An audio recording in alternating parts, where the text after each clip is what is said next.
Hello guys, এই তো দেখুন আজকে আমি গড়ের মাছের ভর্তা বানাবো। তো গড়ের মাছের ভর্তা বানাইতে এই যে কাঁচামরিচ, রসুন, পেঁয়াজ, আলু দিয়েছি।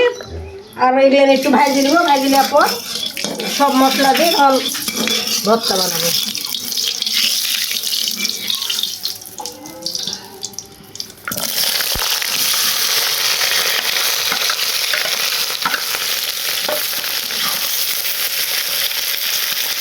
এভাবে কিন্তু ভর্তা বানালে খাইতে কিন্তু সেই ভালো লাগে, তাই না? গরম মাছের ভর্তা এভাবে বানালে সেই ভালো লাগে খেতে। স্বাদও লাগে, ঘুরতে হবে। আপনারা পিছেন না ঘুরতেন? ডাবু দেয় ঘুটে, আমার ডাবু দেয় ঘুটে।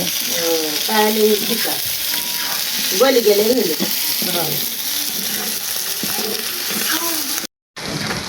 এই তো আমার ভর্তার ইয়াটা করা হয়ে গিয়ে এখন ডাবু দিয়ে আমি ভেতা কিনলে পরে ভর্তাটা হয়ে যাবে। আর এভাবে ভর্তাটা বানা খাইতে কিন্তু সেই স্বাদ লাগে গড়ের মাছের, ট্যাংরা মাছ। দেখেন এভাবে ডাবু দিয়ে আমরা ঘেতা করি, এভাবে ঘেতা করলে পরে সুন্দর হয়। তো এই তো আমার ভর্তাটা করা ধরেন হয়ে গেছে। চুলের উপরে হেভি গরম লাগছে, তো তাই আমি নিচে নিয়ে এসে একটু ধরেন যে ঘাট করছি, নাহলে হেভি তাপ লাগছে। আর এই ভর্তাটা ধরেন যে চাই কি একটু দেখেন জনগণেরা আমার ভর্তাটা এখন কিরকম হয়েছে।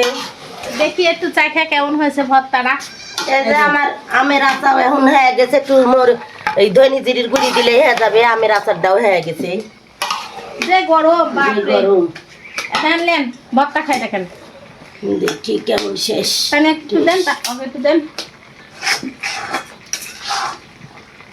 ভালোই তো লাগছে, সেই স্বাদ, সেই স্বাদ হয়েছে।